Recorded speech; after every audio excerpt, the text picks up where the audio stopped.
His early life in Africa. The naming of a child was a very meaningful and complex thing in Mandingo society. A name told many important things about who the person was. When the man who eventually became known as Francisco Menendez was born, his mother gave him his first or individual name. That name indicated his birth order, whether he was his mother's first, second, third, or fourth son. However, this name was just temporary. A few days later, his father or another influential man in the village presided over a ceremony during which the baby's boys' heads were shaved.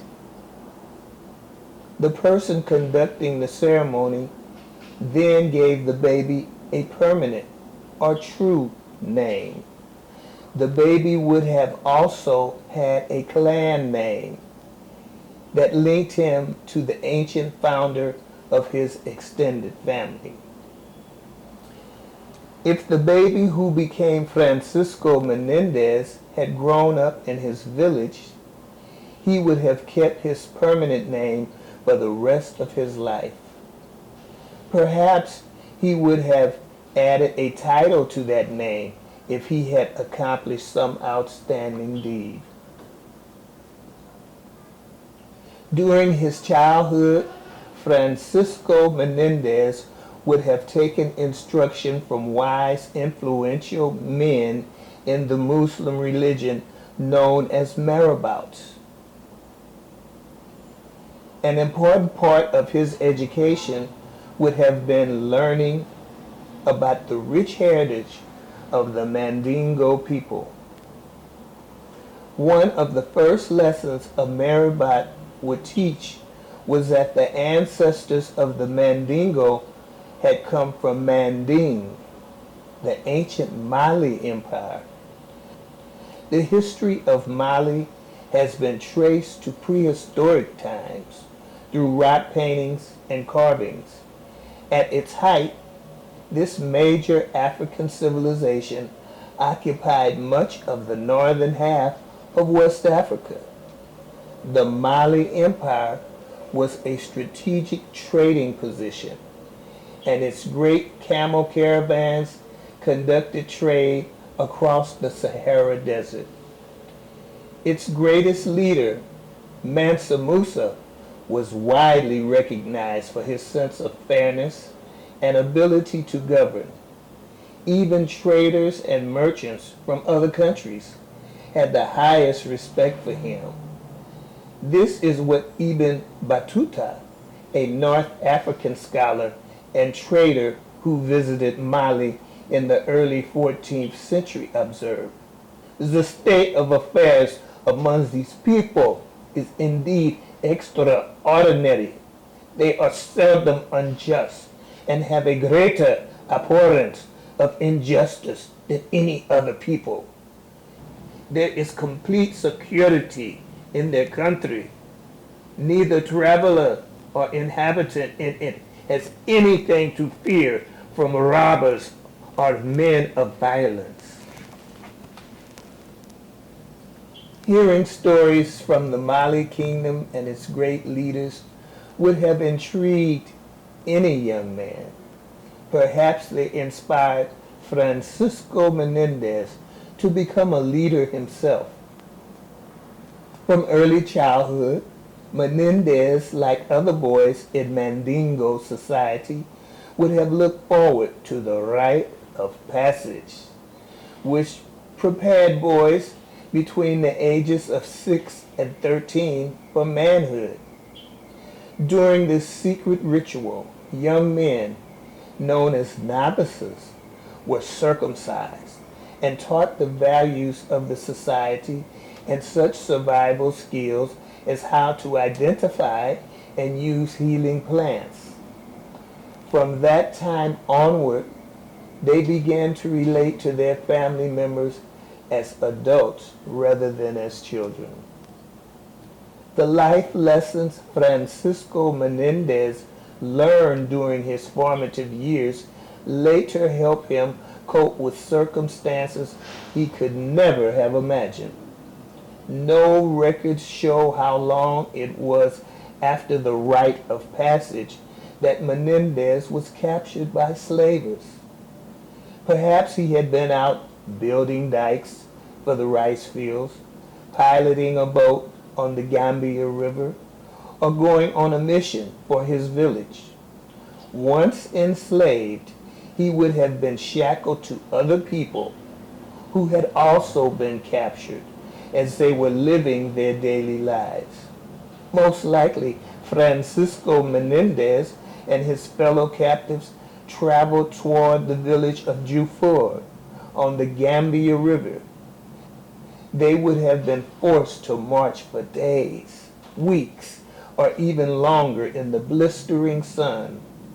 If captives got tired or had an itch, they were not allowed to stop and rest or scratch. Many captives did not survive such a journey. Bleached bones of people who had died or were scattered along the trail. When the survivors reached Jafur, they were put on public display. They were stripped and their bodies closely examined. The new slaves were traded for such goods as iron bars and guns. Then they were taken to James Island, which was the site of the English slave castles on the west coast of Africa. Inside the castles, they were crowded into dark stone dungeons. There they were held until slave ships arrived, and they often lost their will to live. Francisco Menendez must have thought of his family and his village. Would he ever be able to return home? What would happen next? He could never have imagined the horrors that awaited him. He would need to be strong physically, mentally, and spiritually to survive.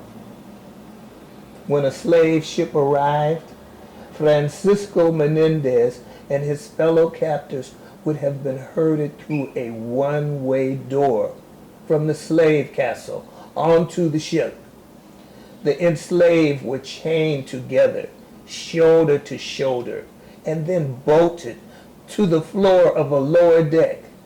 One captive later described the experience this way: the filth, the stench, the loss of life, the disease, the packing of men in spaces so tight they could neither turn, nor stand, nor squat, nor sit, is beyond human comprehension. Yet such were the conditions that people were forced to bear during the hellish journey from Africa to the New World, the journey known as the Middle Passage, or Maafa. If the seas were calm, the ship could have reached the English port of Charlestown, South Carolina, in a month or so. In stormy weather, the voyage across the Atlantic Ocean would have taken 5 to 12 weeks. Upon reaching port, Francisco Menendez and his fellow captives who had survived the Middle Passage were taken to Sullivan's Island, off the coast of Charlestown. They were held in a pestilence, or pest house, quarantined in case they were carriers of contagious diseases.